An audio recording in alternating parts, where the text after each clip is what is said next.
Bonjour à tous, aujourd'hui je vais vous parler d'Indian et que diriez-vous que je vous parle d'une Indian de 1909 avec un moteur français Peugeot, un V-twin Peugeot, oui oui, elle a existé. Alors c'est d'ailleurs pas une première l'utilisation d'un moteur français chez les Américains et même chez Indian, dans la mesure où Oscar Hedström, donc le cofondateur d'Indian avec George Handy, et celui des deux qui était donc l'ingénieur, avait déjà construit un Steyr, donc une moto pour entraîner les cyclistes, avant 1901, avant la première Indian de 1901. Donc, il avait construit un Steyr avec Charles Henshaw qui était motorisé par un monocylindre de Dion-Bouton. Donc, les premières Indian, effectivement, tout comme les premières Harley d'ailleurs, étaient des monocylindres.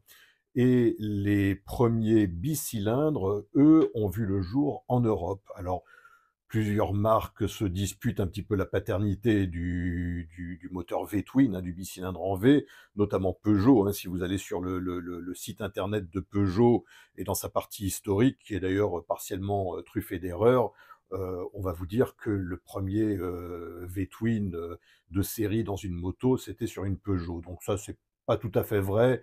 Il y en a eu d'autres avant.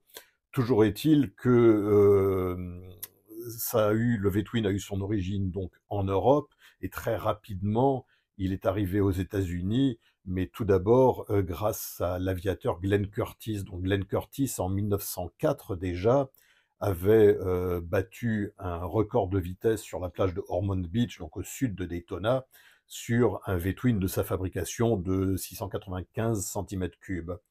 On a aussi vu un autre record de vitesse être battu en France en 1904, toujours, par un pilote italien qui s'appelait Vincenzo Lanfranchi.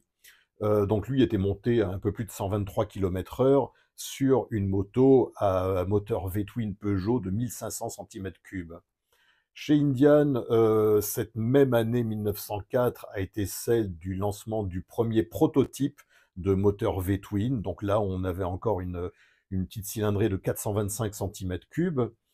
Euh, et il faut savoir que à l'époque, Oscar Hedström était non seulement l'ingénieur en chef, mais aussi un grand pilote, un pilote qui testait donc toutes ces motos sur des circuits de course. Donc en 1906, il a justement piloté un premier raceur à moteur Indian bicylindre, donc et ce raceur était en 1906 vendu à des pilotes privés. Donc il figurait au catalogue Indian. Il a fallu attendre 1907 pour que la première Indian de route avec un bicylindre à 42 degrés, donc de 633 cm3, arrive au catalogue. Et en 1907, il y a eu également d'autres nouvelles, parce que le 20 octobre 1906, Indian s'est séparé de son partenaire Aurora. Aurora, c'était son sous-traitant qui fabriquait donc tous les moteurs pour la marque de Springfield. Et à partir du 20 octobre 1906, Indian s'est séparé d'Aurora, ce qui veut dire que Indian était donc autonome et devait par conséquent fabriquer tous ses moteurs tout seul. Donc pas de problème pour fabriquer les moteurs des motos de série, je dirais, mais pour certains prototypes et pour certaines motos de course, il était plus facile pour Indian de sous-traiter. Et d'ailleurs, cette histoire de sous-traitance, c'était pas quelque chose de nouveau, parce que en 1907, à la première édition du Tourist Trophy de l'île de Man, en catégorie bicylindre, c'est un certain Rembrandt Fowler qui a gagné sur une Norton, mais cette Norton anglaise était propulsée par un moteur Peugeot. La deuxième place a été remportée par une moto allemande de marque Windeck. Alors je ne sais pas si cette Windeck de 1907 avait un moteur Peugeot, en tout cas il y a eu des Windeck à moteur Peugeot également. Donc, qu'est-ce qui s'est passé d'autre en 1907? Oscar Hedström est parti en novembre 1907. Il a attendu vraiment la fin de l'Automobile Show de Madison Square Garden à New York pour partir en Europe. Donc, il a pris, alors là j'ai fouillé encore, hein, vous savez à quel point j'aime aussi les paquebots transatlantiques, donc j'ai fouillé dans plein d'archives. J'ai donc constaté que Oscar Hedström était parti avec le paquebot Mauretania, donc le sister ship du Lusitania, jusqu'à Liverpool. De là, il a d'abord assisté à un salon à Londres, ensuite il a fait un crochet par Paris, et après le salon de l'auto de Paris, il est rentré à New York le 20 décembre 1907, très certainement avec un ou plusieurs moteurs Peugeot dans ses valises.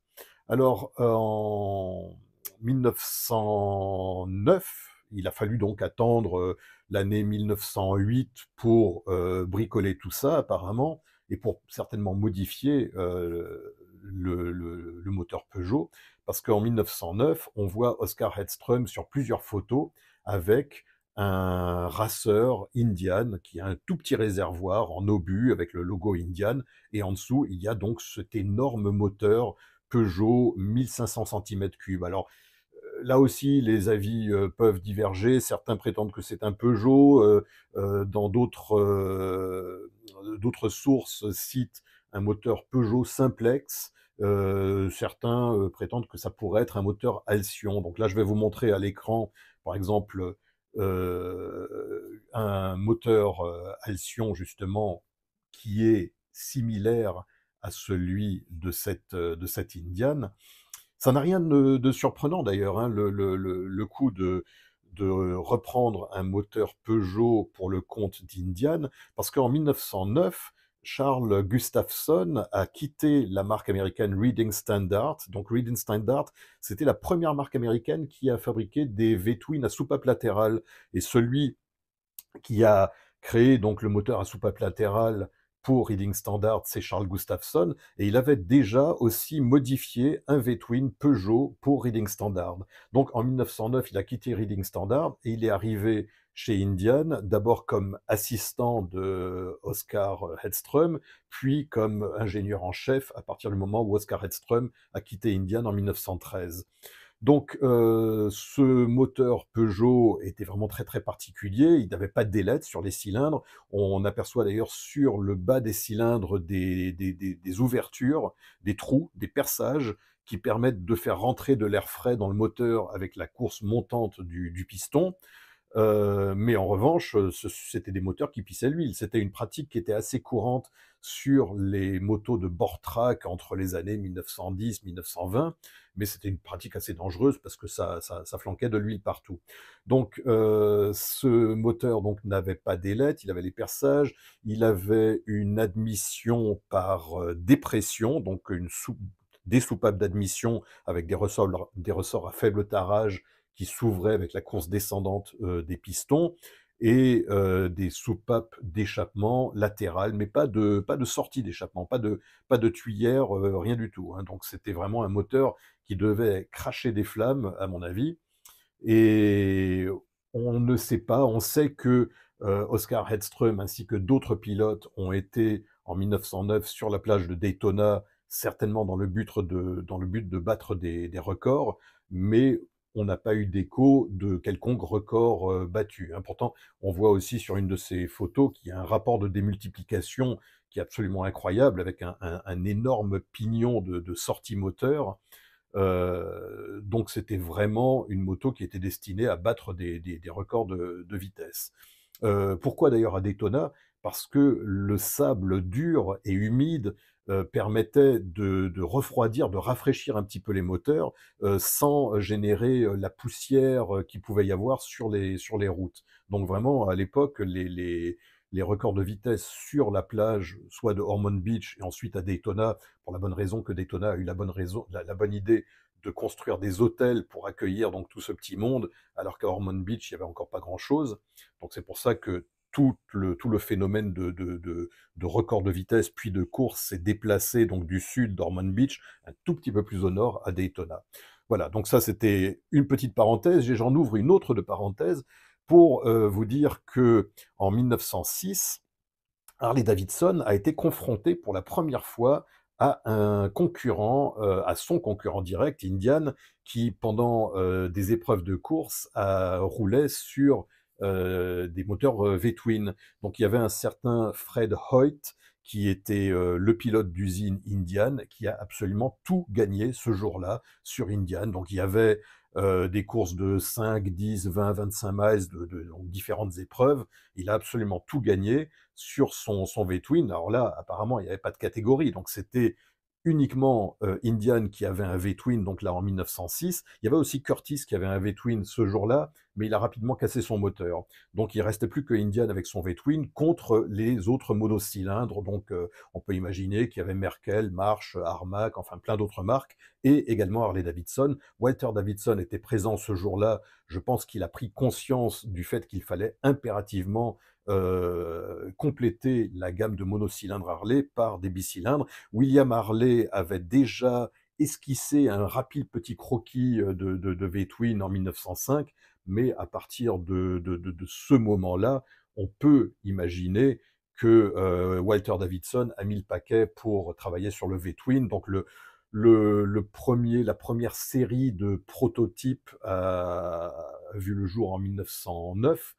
Enfin, quand je parle de prototypes, je crois qu'il y avait 27 motos qui ont été distribuées à différents concessionnaires pour les tester. Les concessionnaires n'ont pas été emballés du tout parce que justement, il y avait encore ces soupapes d'admission par dépression et ça fonctionnait pas bien dans le schéma du V-twin.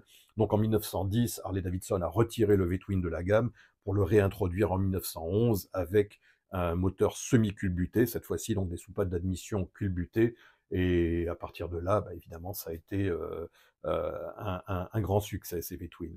Voilà, donc là, c'était pas pour vous parler d'Harley, c'était surtout pour vous parler donc de cette Indian 1909 à moteur Peugeot. Donc sachez que Peugeot était vraiment une marque qui à l'époque fournissait beaucoup d'autres constructeurs. Donc il y a eu des Norton à moteur Peugeot, Reading Standard à moteur Peugeot et même donc cette fameuse Indian à moteur Peugeot. Donc c'était le petit cocorico du jour. Allez, je vous laisse et je vous dis à la prochaine. Ciao.